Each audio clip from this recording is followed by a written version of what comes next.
Narito ang iyong pang-araw-araw na horoscope para sa Aquarius para sa araw ng February 24, 2026. Sa pagbukas ng bintana ng iyong buhay ngayong February 24, mararamdaman mo ang isang kakaibang daloy ng kaisipan na nagtutulak sa iyo na tingnan ang mundo sa isang mas makabagong perspektibo na hindi pa nararanasan ng nakararami. Ang enerhiya ng araw na ito ay naglalayong palayain ang iyong diwa mula sa mga lumang tradisyon na tila nagiging hadlang na sa iyong paglago. Kaya huwag kang matakot na subukan ang mga pamamaraang kakaiba sa paningin ng iba, ngunit tama para sa iyong sariling pag-unlad. May mga bagong ideya na kukurap sa iyong imahinasyon na magsisilbing mitsa ng isang malaking pagbabago sa iyong pang-araw-araw na daloy ng buhay at pakikipagkapwa-tao sa loob ng mahabang panahon. Pagdating sa iyong karera at mga tungkulin sa trabaho, ang petsang ito ay nag-aalok ng pagkakataon na maging isang tagapagtatag ng mga bagong sistema na magpapabilis sa inyong mga gawain sa opisina nang hindi nawawala ang kalidad ng serbisyo. Mapapansin ng iyong mga kasamahan ang iyong bilis sa pag-angkop sa mga makabagong teknolohiya at ang iyong kakayahang mag-isip ng lampas sa kung ano ang nakasulat sa mga manual, na magbibigay sa iyo ng mataas na antas ng paggalang mula sa mga namumuno. Huwag mag-atubiling ibahagi ang iyong mga pananaw sa mga pagpupulong dahil ang iyong boses ay may dalang kakaibang karunungan na kailangan ng inyong grupo upang makausad sa mga susunod na antas ng inyong mga proyekto. Tungkol naman sa usaping pananalapi, ang araw na ito ay nagpapaalala na ang tunay na yaman ay hindi lamang nasa dami ng perang hawak mo kundi sa kung paano mo ito ginagamit upang makalikha ng mas malaking kalayaan para sa iyong sarili.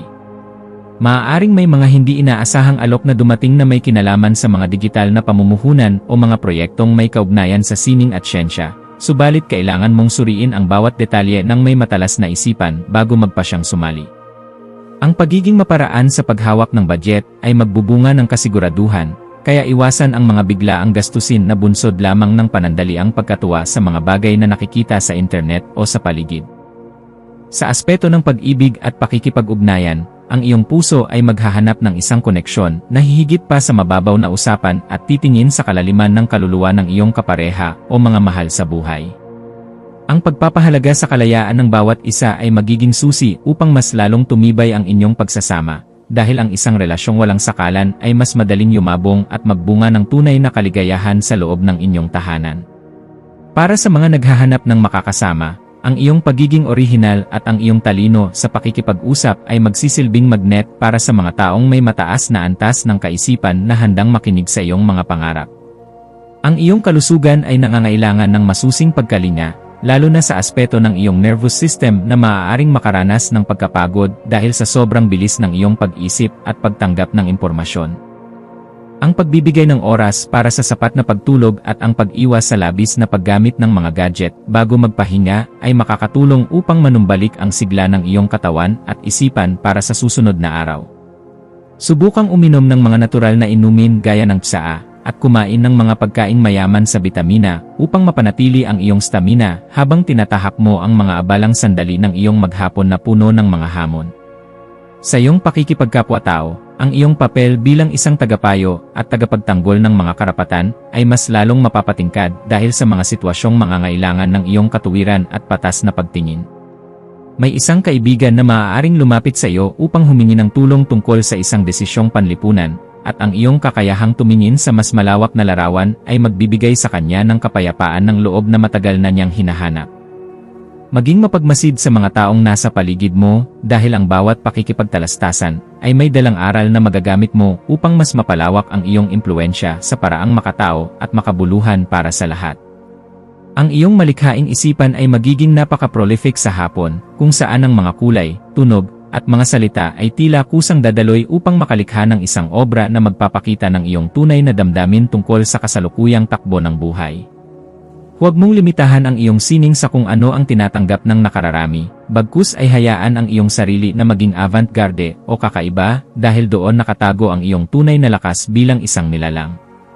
Ang bawat likha mo ay may kapangyarihang magmulat ng isipan ng ibang tao, kaya ituloy mo lang ang pagbabahagi ng iyong mga talento ng may kagalakan at pagtitiwala sa iyong sariling kakayahan na makaimpluwensya. Para sa pamilya, asahan ang isang usapan sa hapagkainan na maaaring magbukas ng mga paksa tungkol sa hinaharap at mga planong nais ninyong isakatuparan bilang isang buong unit na nagkakaisa sa gitna ng mga pagbabago. Ang iyong progresibong kaisipan ay magsisilbing gabay para sa iyong mga magulang o kapatid upang hindi sila matakot sa mga bago at hindi pamilyar na kaganapan na dumarating sa inyong pamilya nitong mga nakaraang buwan. Maglaan ng oras upang makinig din sa kanilang mga tradisyonal na pananaw dahil ang balanse ng luma at bago ang siyang magbibigay sa inyo ng pinakamabisang solusyon sa anumang problemang maaaring lumitaw sa loob ng inyong tahanan.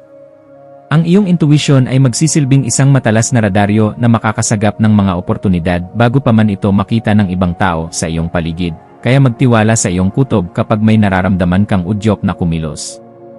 Kung may isang proyekto o isang tao na tila humihila sa iyong atensyon nang walang maliwanag na dahilan, subukang alamin ang dahilan dahil maaaring naroon ang sagot sa iyong mga panalangin tungkol sa iyong personal na tagumpay. Ang boses ng iyong kalooban ay hindi kailanman nagkakamali kapag ikaw ay nasa isang estado ng pananahimik at pagninilay, kaya huwag mong baliwalain ang mga pahiwatig na ibinibigay sa iyo sa bawat sandali ng katahimikan.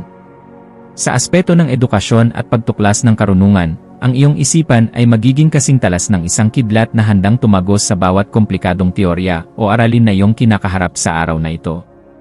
Gamitin ang panahong ito upang mag-aral ng mga paksa tungkol sa astronomiya, teknolohiya, o mga alternatibong pamamaraan ng paggamot dahil ang mga ito ay sadyang makakatulong sa iyong paglago bilang isang modernong individual.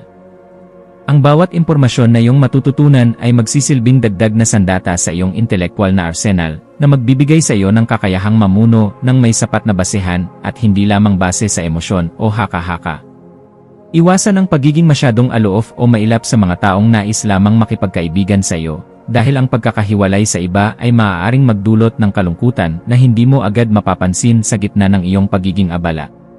Ang pakikihalubilo ay isang paraan din upang matuto ka ng mga aral na hindi makikita sa mga aklat, kaya buksan ang iyong puso sa mga simpleng kwentuhan at pakikipagpalitan ng ngiti sa mga taong nakakasalamuha mo sa kalsada o sa opisina. Ang pagpapakita ng malasakit sa kapwa ay hindi kabawasan sa iyong pagiging malaya, kundi isang patunay na ikaw ay bahagi ng isang mas malaking sistema na nangangailangan ng pagmamahalan at pag-unawa. Ang iyong espiritual na buhay ay mapapabuti kung maglalaan ka ng sandali upang muling mahanap ang iyong koneksyon sa kalikasan at sa mga puwersang nagpapatakbo sa ating paligid nang hindi natin namamalayan sa araw-araw. Ang pagninilay-nilay tungkol sa iyong papel sa pagpapabuti ng lipunan ay magbibigay sa iyo ng mas malinaw na direksyon kung bakit ka naririto at kung ano ang mga dapat mong gawin upang makapagiwan ng isang positibong marka. Ang pagpapasalamat sa bawat hininga at sa bawat bagong ideya ay mag-akit ng mas marami pang biyaya, kaya panatilihin ang iyong integridad at ang iyong pagiging bukas sa lahat ng mga posibleng mangyari sa ilalim ng gabay ng may kapal. Maging mapagmasid sa mga legal na dokumento o mga kontratang may kinalaman sa iyong mga advokasya o mga samahang kinabibilangan, dahil maaaring may mga detalye na kailangan mong baguhin upang mas maprotektahan ang iyong mga interes. Ang paghingi ng payo sa mga taong may sapat na kaalaman sa batas at mga regulasyon ay isang matalinong hakbang na dapat mong gawin upang maiwasan ang anumang aberya na maaaring lumabas sa huli dahil sa pagkakamali sa pagsusuri.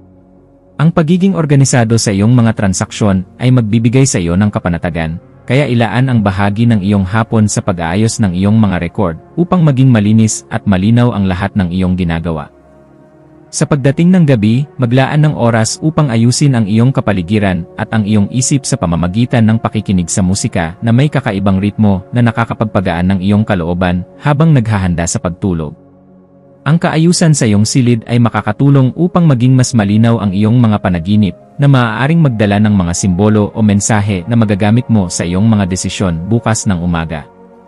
Ang pagpapasalamat sa bawat tagumpay, maliit man o malaki, na iyong nakamit sa araw na ito ay magpapanatili sa iyong positibong disposisyon na siyang magsisilbing gabay mo upang muling harapin ang mga bagong hamon ng may taas noong dignidad.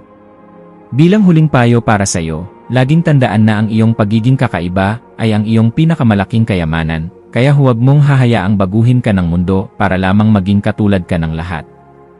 Manatiling tapat sa iyong sariling pangarap habang nagpapakita ng kababaang loob sa bawat taong iyong tinutulungan, dahil ang tunay na kaganapan ay matatagpuan sa paglilingkod ng may pag-ibig at talino. Hayaang ang liwanag ng mga bituin ang maging gabay mo sa pagtahak sa daan ng iyong mga adhikain, at maniwala ka na ang lahat ng iyong pagsisikap ay magbubunga ng isang kaligayahang hihigit pa sa iyong mga inaasahan at minimithing tagumpay sa mundong ito. Ang iyong mga maswerteng numero para sa araw na ito ay 7, 11, at 25. Ang iyong maswerteng kulay ay electric blue o pilak na sumisimbolo sa inobasyon at kalinawan ng isip. At ang maswerteng gawain para sa araw na ito ay ang paglulunsad ng isang makabagong proyekto o ang pakikipag-ugnayan sa isang pangkat na nagtataguyod ng pagbabago sa iyong komunidad upang magkaroon ng mas malalim na kaganapan sa iyong mga layunin sa buhay.